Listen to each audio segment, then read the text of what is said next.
Hey there, it's Walter here. Glad to have you here. And I'm going to talk about what we learn over time and how that improves our trading and winning trading overall.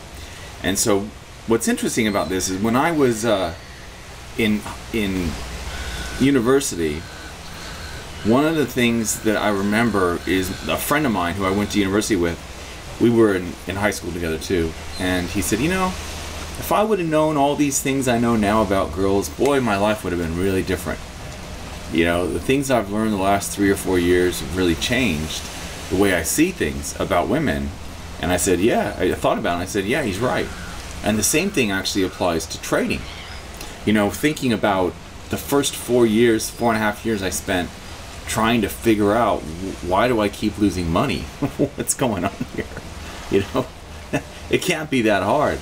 But it is, and the reason why, well, maybe it was for me anyway, the reason why it was is because I was looking in the wrong places. I was looking at the wrong things, and I was concentrating on the wrong areas of my trading. And so what I want to share with you are the things that you can do to improve your trading.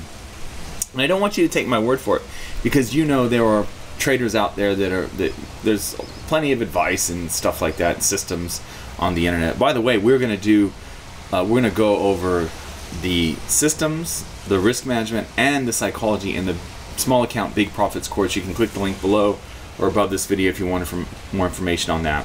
It's still open at the moment. So we're going to take a small account, ramp it up over 300 trades.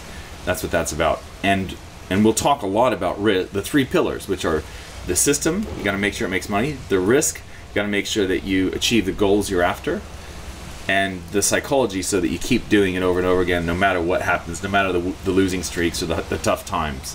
Resiliency is really what it comes down to in terms of psychology. Envisioning what you want and maintaining your focus on execution. And that's the one big thing that I want to share is execution. If you concentrate on execution and you have a system that works, you have risk parameters that are set up to achieve what you're trying to achieve, and you focus on the execution, which is really kind of the third pillar, the psychology part, that works. And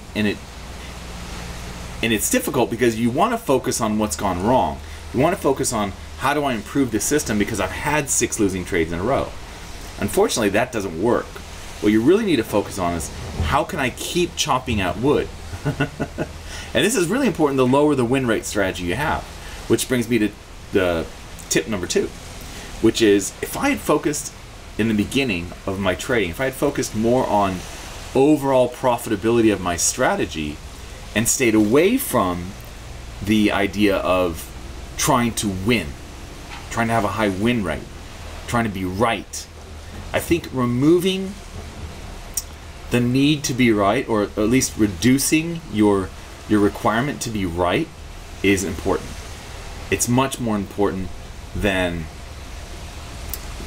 for example, what it's like as a person who is always wants to be right, thinks that the way that you win in trading is to be right more often than wrong. That's not true. We know that from the data. We know that most traders have higher than 50% win rate, and most traders have big losers and small winners, so they lose money overall. So if I can focus on using a strategy that makes a lot of money in a few concentrated winners, and I really concentrate on making it work for me. In other words, making sure that I don't drift away from execution. If I reward myself for executing my system rather than being right or tweaking my system, which is exactly the opposite of what happens in most things in life. Most things in life, you will do better if you're able to change on the fly, if you're able to switch it up, if you're able to look at what's going wrong and fix it. Like businesses do this all the time. They say, okay, what's going on? What are we doing well? What are we not doing well? All right, we need to change. We need to change on the fly here. Very nimble businesses do well, but traders don't. You need to stick at what you believe in. And so you've got to have a really strong conviction in what you're doing. And that's number 3. And this relates to your strategy. If your strategy doesn't fit with what you believe about the markets, you will give up on it. Guaranteed 100%. Eventually, you will throw that system away, or you will tweak it beyond recognition. So the important thing to remember here is that if I could go back in time and in 2000, 2001, explain to myself as a trader, as a young trader, what I know now.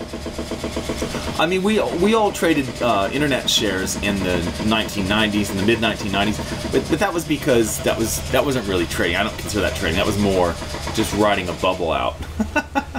But when I actually got into currencies, when I started trading, and that's when I really focused on the wrong things. I wanted to be right.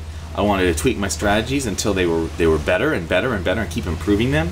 And that was the wrong approach. What I should have been doing is focusing on how can I be good at losing? How can I keep trading my system even though I keep losing? That would have been a much better approach. And I hope that this helps for you as well.